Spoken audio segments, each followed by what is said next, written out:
There you go. All right. Well, hello, everybody. My name is Eric. I'm one of the simulation educators here at the UW Health Clinical Simulation Program. I've been here at this center for almost 3 years. Before that, I've been a paramedic for about 15 years. And I spent most of my career either flying on the helicopters or training flight crews kind of throughout the Southeast US. So I've been using simulation for a long time. And I really got more into the educational world over the past few years, and I decided to get my master's degree in simulation, which there's only a couple programs in the country right now that offer that. So it's kind of a highly unique field. So we have a lot of folks here, in the center that half of us have clinical background, half of us don't. So it just kind of depends, kind of where you're interested in healthcare. There's a lot of different stuff we can show you today, whether it's the actual providing care to patients versus the technology or inventing or whatever else. So kind of excited to talk to you a little bit about what we can do in simulation. Perfect. And then my name is Shannon DeMarco, and I am the director of the simulation program here. I'm not as flashy and as fun as Eric is. I didn't get to go on, I haven't been in helicopters ever before, but I actually have I'm a non-clinical, I have a non-clinical background. I actually have a background in communications and public relations, and then in English as well.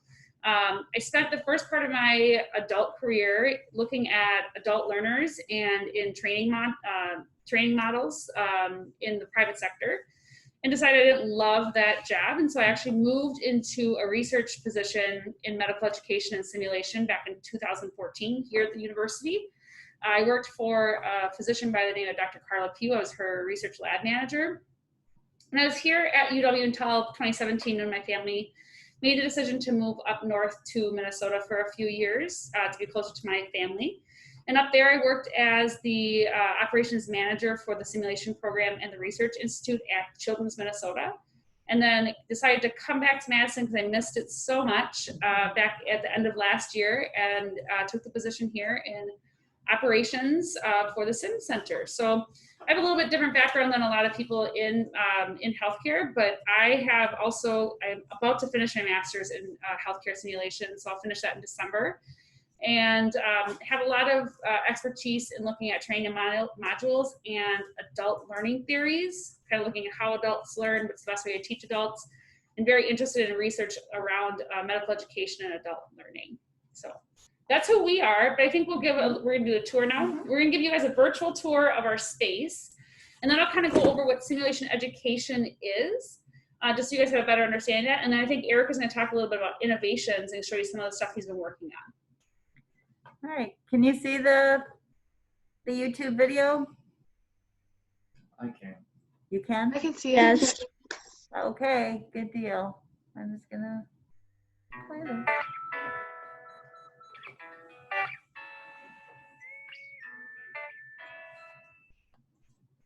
Welcome to the UW Health Clinical Simulation Program.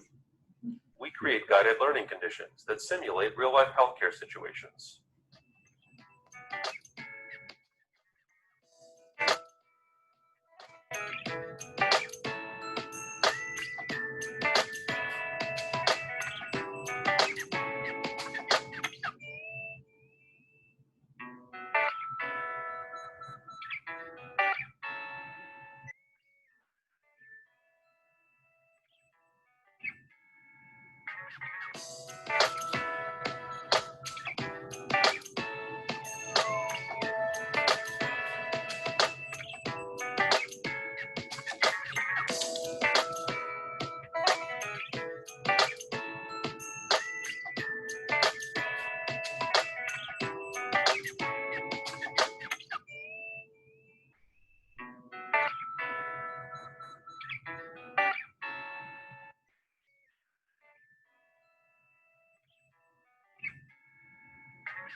What did I do?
Yeah. In a couple of years. Huh? Correct, exactly. Just a couple.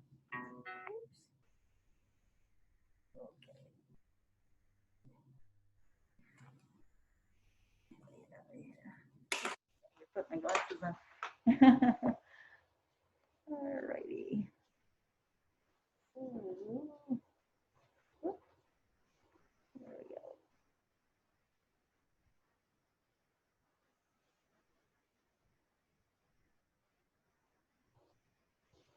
Alrighty.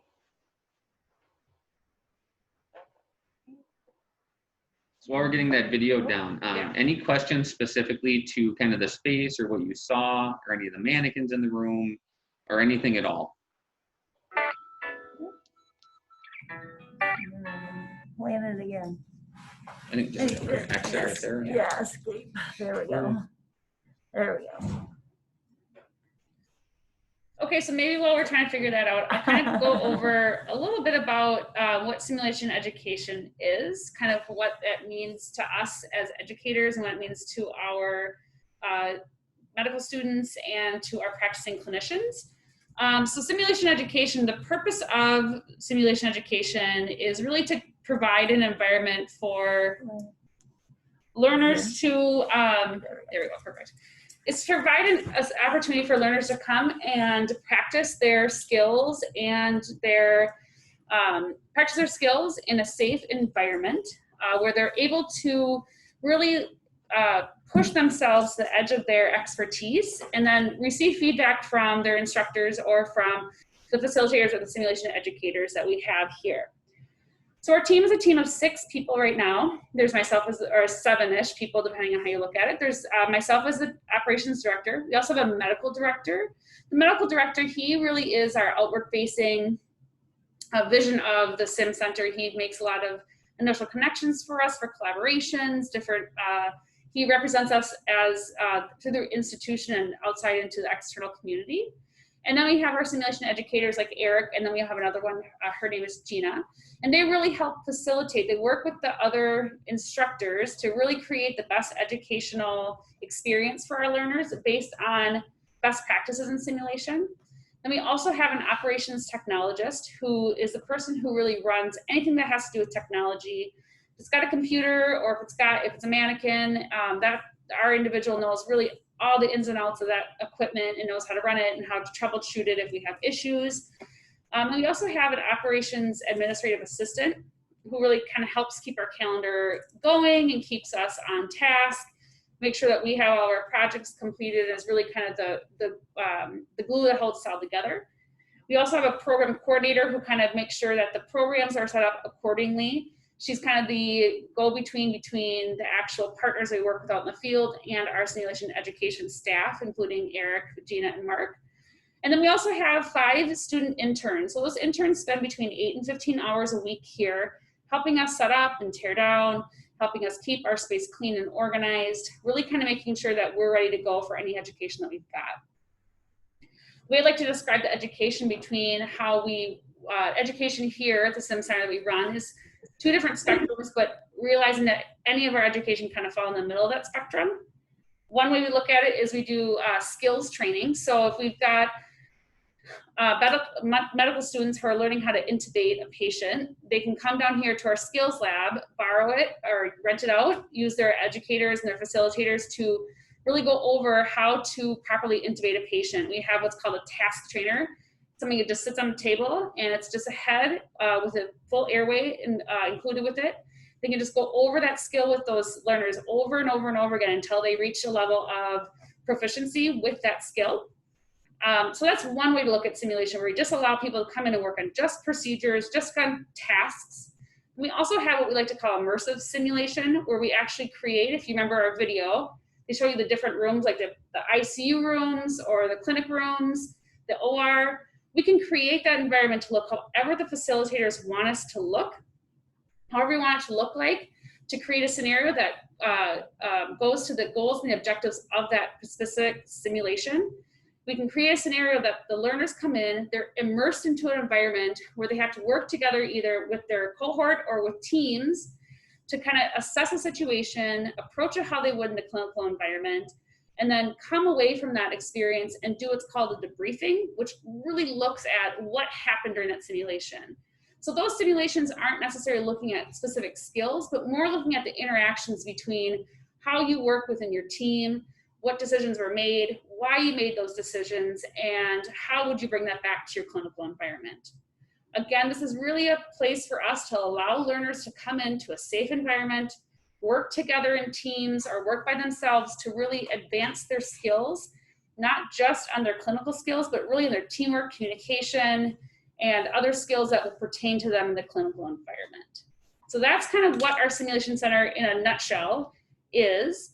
And we really try to give anybody that needs the opportunity to come in and learn the opportunity.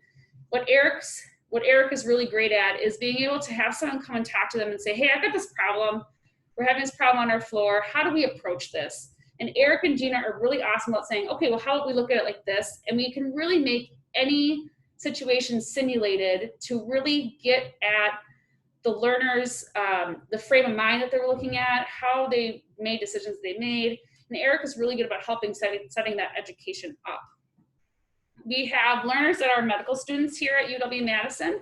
We also have a lot of learners that are actually already practicing clinicians. So it's not just gonna be medical students that are in simulation. We really are looking at learners from all spectrums of healthcare. And it can be anybody. It can be your surgeons. It actually can be people who are working in social work that need to talk about how do we deliver bad news to patients. We can have them come in and do simulations. Our simulations can run with different types of simulators. We have, like I said, those task trainers, which are just basic off-the-shelf simulators, pretty easy to manage, not as expensive as maybe your high-fidelity mannequins are. A high-fidelity mannequin will be something that we can plug in, that we can actually turn on. That mannequin can breathe and give us feedback. We can have it correlate to the patient monitor that we can put up in the room. A lot of technology goes into that. We also can bring in what's called a standardized participant or standardized patient. Those are human actors that come in and they act the role of potentially a patient. Looking back at that social work, those social workers that will come in and talk about delivering bad news, they can interact with an actual actor patient that is portraying that of a dying patient and talk to them about getting bad news from social workers. So you really have a lot of variety here in simulation education.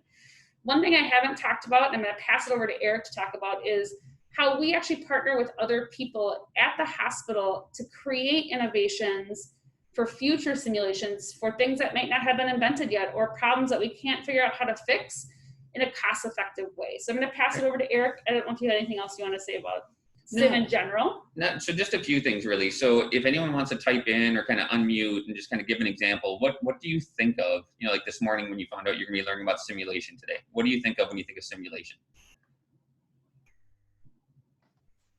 When I heard that, I kind of thought of like test dummies. So like you're practicing on something that's fake, but it would be like a real life scenario. Yeah. Right, exactly. And that's exactly what Shannon was talking about. We're trying to mimic or create any kind of environment. Because they always say, you know, you rise to the occasion. What they've actually found in research is that you fall to the level of your training. So we want to train people here in a high stress environment so that, you know, at 2 o'clock in the morning when they respond to that really sick patient up on the floor, they've already been in that situation and you're more likely to recall that information that you learned under stress when you're in a stressful situation. Simulation's really been around since the beginning of time, right? So if you think about the people that were first hunting and they created a bow and arrow, they go outside and practice it first before they actually went out to hunt, right? So that's what we're doing now. But simulation technology, and especially in healthcare education, is relatively new. Probably like in the last 20 years, we really started beefing up on simulation. And even in the last 5 to 10 years is when we're actually now really getting everybody engaged and coming up with a lot of new technology to make this more meaningful. With that being said, that's still not a long time to get all this stuff developed. So there's a lot of things that we're discovering that we need help with. And there's really nothing on the market available to help us do that. So I brought just a couple demonstrations of some of the things we've done just in the past year or two here. Does anyone know what a nephrologist is? Or what part of the body they specialize in? It's the kidney, right? So anything nephro or nephrology refers to the kidney. We had a group of our nephrologists come in and say they wanted to practice a procedure called a biopsy. So that's where you'd actually take a needle and insert that into a certain part of the body or organ, and get a little sample of that tissue. So you can look at it under a microscope and figure out what's going on. So the only way that they really have to practice as of right now is to go into the clinic with one of their instructors and practice this on a real patient. So as you can imagine, that would be kind of terrifying if you're the patient in that room and the person comes at you with a needle and they're kind of shaking because they've never done this before. That's what we're here for, right? Is to let them train down here first. So we actually kind of worked with some of our partners here that do 3D printing on campus. So I don't know how well you can see this, but this is actually a mold that was 3D printed here in-house. And if you look inside of there, there's actually a negative of a patient's kidney. So that was taken from a real scan of a real patient. So now what we do is this comes apart. We fill this with silicone through the little holes in the top. We let it set overnight, and then we can open this up, and then we've got a patient's kidney here, right? But it's made out of silicone. So what we do with that is we can use a gelatin, or it's actually a ballistic gel, and we can put that kidney inside of this gelatin. So now, typically you wouldn't be able to just stand and look at the kidney and put a needle in it, right? There's tissue you have to go through, you have to use an ultrasound machine to actually find the kidney. So now we covered this with some silicone skin that we make in-house.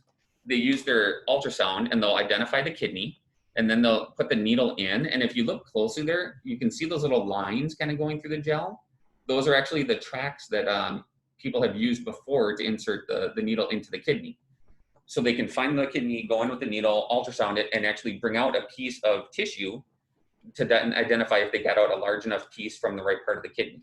So we can come in, have them come into the sim center and do this over and over and over again until the instructor and the learner are both confident that they know what they're doing. And then they would go up to the clinic and then perform this on real patients, still under the supervision of one of their instructors. But now hopefully there's gonna be less complications. They're gonna get a better sample. They won't have to redo this test, right? So it's just one way that we can kind of help. We've now created newer models where we actually have blood vessels going through the kidney. And then I just recently hooked that up to a peristaltic pump that'll actually circulate simulated blood through that kidney. Because one of the things you want to do when you're doing that procedure is make sure that you don't hit any of those vessels and cause internal bleeding. So we've kind of, started from, our first project, and now we've made our third edition of this that we've presented at multiple conferences throughout the country, and then we're going to be potentially publishing somewhere in a journal. Another more recent one that we've been working on, there's another procedure that happens very infrequently where they actually have to take the patient's rib cage and make an incision in the skin and then actually spread the ribs open so they can do some work without getting too graphic or gruesome. And it's something that they don't get to do very often in the actual clinical environment. So they were asking for a way to be able to simulate that down here in the sim center. So a lot of what I do is just being kind of resourceful and knowing where to get stuff. I simply just purchased this rib cage off of Amazon, right? And then made some incisions and made it so it was spreadable. We then worked with our 3D printing lab again, and they took an actual patient scan of their heart, and they 3D printed us a heart that is actually, an actual patient that's walking, around town here somewhere.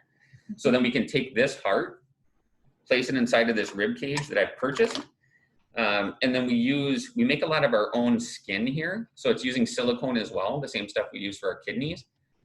This is usually used to allow medical students and residents to practice suturing. So we make it a little incision. They can take this home and then have the proper equipment and materials and just suture over and over and over again until they get really good at it.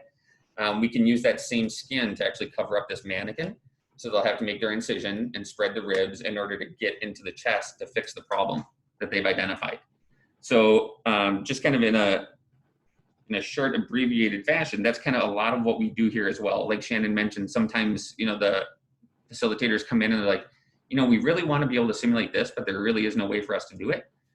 We've got a lot of different resources here throughout the university and the hospital that allow us to do some really innovative stuff. The only other simulator like this that actually allows you to practice this procedure is $90,000. And I think I've got maybe $200 worth of materials here right now to create this simulator. And it's something we could reuse over and over again, hopefully for decades, to train lots of people on this procedure. So that's what is almost most interesting to me about simulation in healthcare right now is we're still working with a lot of unknowns, and we're having to develop new technologies and new ways to kind of meet the objectives of our education. So with that, I see we have about 5 minutes left. I know Shannon has to leave for another meeting. But does anybody have questions about kind of what we do or any past experiences or anything else whatsoever about our backgrounds or what we do. And so I've had some friends from Ethiopia here. Some doctors who come and they train here from Ethiopia too. So just thought that that would be really interesting for everyone to know that they come from all over the world to actually learn here in the simulation center. Jordan, have you been here for Ready Camp in the past? She's one of our. I think I might have. I'm not sure. It looks a little bit familiar. Like, I know I've been in a simulation center. I'm just not sure which one. Okay. The video makes it look a lot cleaner than it actually is here. So. Well, if you've been in the simulation center, you've been here because this is the only one we've been at. So yeah. And what's really kind of neat is as far as simulation centers go in the United States, we have, well, as of this year, we'll have more master's trained simulationists than anywhere else in the country. Most places are lucky to have one who's master's trained, and now we're gonna have 3 here. So it's really kind of neat that there's been a lot of faith put into us by the organization to kind of do what we do and partner. And again, we've created different task trainers that are now in the Bahamas, some that are in Africa. So we're kind of partnering with some of the lower resource countries as well that don't have the $90,000 to buy that full-size mannequin. We can help them create something like this that'll accomplish the same goal. That's awesome. I'll let Eric answer any last questions. Yes. It was nice to see everybody. Have a great day. Thanks for letting us talk to you. Thank you, Shannon. Thank you. So Jordan said, do you want to ask your question, Jordan? Yeah, so my first question was, do you guys have like the cool body, like part molding thing? Do you have that for most internal organs and stuff, or like all of them? For internal organs, not so much. So, but one thing that we do here is we do a lot of virtual reality training. So we have different task trainers in back where, say there's a procedure where they're going to put a camera down the patient's throat to look through their stomach and look through their bowel. We have a virtual reality trainer where there's actually, you know, a little opening on the machine. They advance this camera, and as this camera goes into the machine, it's giving them the image that they would see on the screen. So they'll still be able to see the stomach and see the organs as they're going through. We have another one that's called HeartWorks, where they do an ultrasound of the heart. So it's just a chest, but when they put this wand on the patient's chest, it shows them the ultrasound image that they would see. As far as the internal organs themselves, this is something that's really actually kind of new. So now that we've done this with the kidneys, we've got some of the liver specialists that are looking at creating something similar for the liver. We've got kind of mix and match pieces right now with 3D printed hearts and kidneys and livers, but we don't necessarily have every organ system yet. But it's something we're definitely working on because we're actually trying to work with some of the neurosurgeons right now to do a very similar thing with the brain. So now if they have, say, a patient that has a brain tumor in a specific spot that's going to be really challenging, we can take that scan, make that exact model, and then the surgeons can all sit around a table holding and looking at that brain and determine what's the best way to remove this without causing other damage in the area.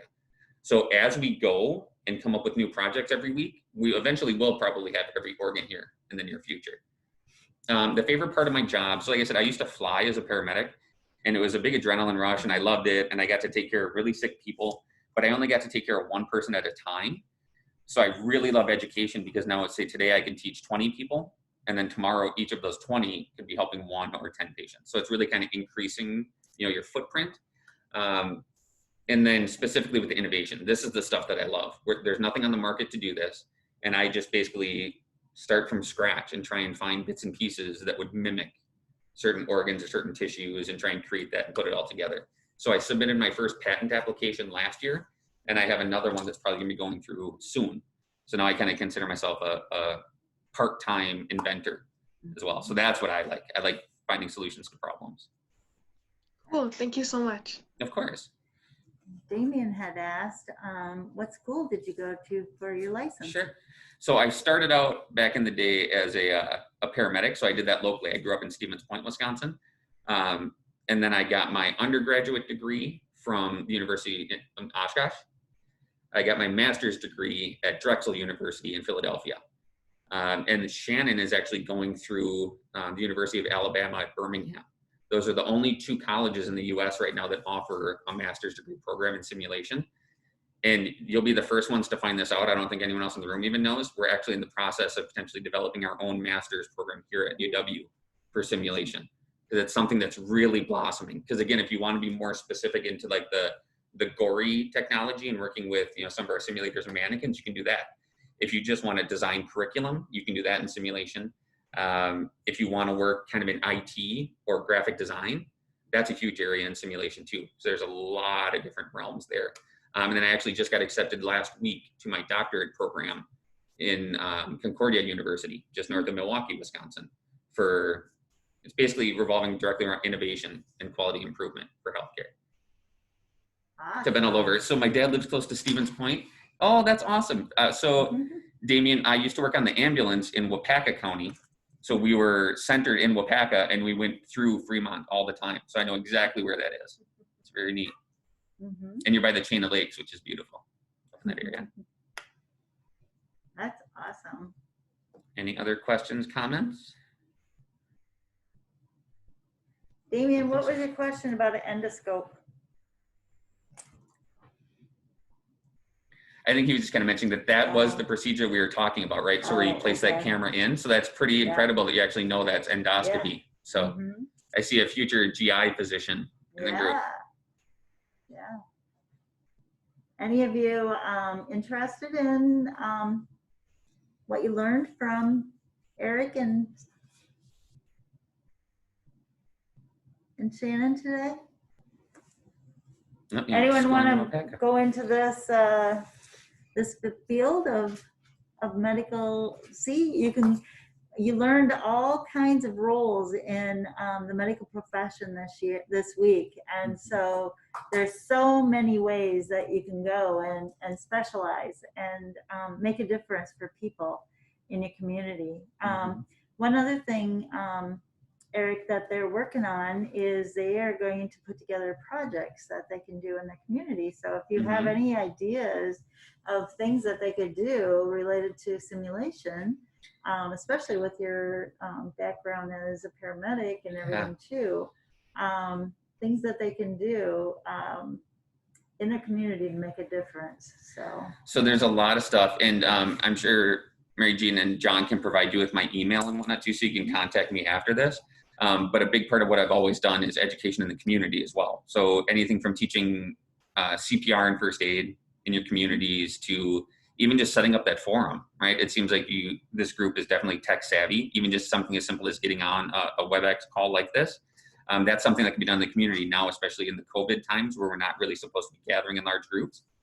A lot of those first aid courses and trainings and things like that have been canceled, right? So even just kind of working with, healthcare organizations, fire departments, anyone in your area to try and help get first aid out there in a new and different era would be huge, right? That's something that, we're dealing with all over. A lot of education, even the medical school, some of their learners aren't allowed on campus right now. So we're having to try and figure out how to do everything that we're doing in person virtually, which is really tough. But that would be a way I think you could definitely help, some of the folks in your area, especially people like my generation and older who aren't as tech savvy. If you can put something out on a social media platform where you get a WebEx meeting or a Zoom meeting together with some kind of healthcare provider that can help teach a group, that would be something that I see as something that has large stakes, right? You could have a big impact in the community. But anything else like that, you can let me know, via email, and I can try and help and provide you with resources or connect you with certain folks. Great, thank you. Yeah, that mentoring is so important too to do. So yeah, a lot of people have great ideas, but they're they don't know how to get from point A to point B. Right. So I know a lot of really smart people here, so I can always connect you with some of those folks. And Eric is a very smart person. I've learned so much today about Eric. So well, I hope to hear from you at some point. Shoot me an email, let me know how you're doing. If there's any questions I can answer. And once things start to open back up again, we'd love to have you here in the Sim Center to kind of check things out. Okay. John, did you have something? John's here with us too today, guys. Hey. Hello, all these cameras, nice to see you. Yeah, see you. Yeah. I know. Yeah, so things are going great. Yeah, and I was just thinking, you guys have heard some great ideas from Eric about community projects. You heard from Dr. Cannell earlier in the week. You heard from some of those other folks, and yeah, the more you look around, I think the more you'll see opportunities as far as ways to help impact your community. And sometimes it's not, you don't always have to be responsible for coming up with the ideas. You can even just go talk to your police chief in your town and say, hey, what do you need help with? Or talk to your fire chief, or talk to your teachers, or, you know, talk to some of the people that are involved in your community and say, hey, what can I do to help? But they may have really simple things. One of the, there was a 8th grader in the town that I live in, and he went to the police department and said, hey, I'm looking to help. And he was able to collect donations and pet supplies. Our police department just got a police dog, so helping support that project. And so, yeah, you guys, I'm sure will be able to find some really awesome stuff, look around, and yeah, even just small things make a really big impact. Cool. Okay. All right. Well, if you guys don't have any other questions, Sounds good. that's all we got for you today. Yeah, that's it. And then, so lots of thank yous. Yeah, of Mhm. course. And so just wanted to give you a heads up that Monday is going to be a tour of the American Family Children's Hospital, their safety center here at the hospital. So join in Monday. It'll be the same time. I'll send the information out to everyone. And I sent the community project template today, so you should have received that. And hopefully we'll have the winners of the t-shirt contest and the fire. What's that? What's that, David? Can you unmute yourself? Or type. Yeah, so we will hopefully have those, the winners next week, sometime. We will sometime next week, because we have to get those t-shirts printed. Your cousin said something to you. Oh, okay, gotcha. All righty. That was your cousin with you there, Damien? Cool.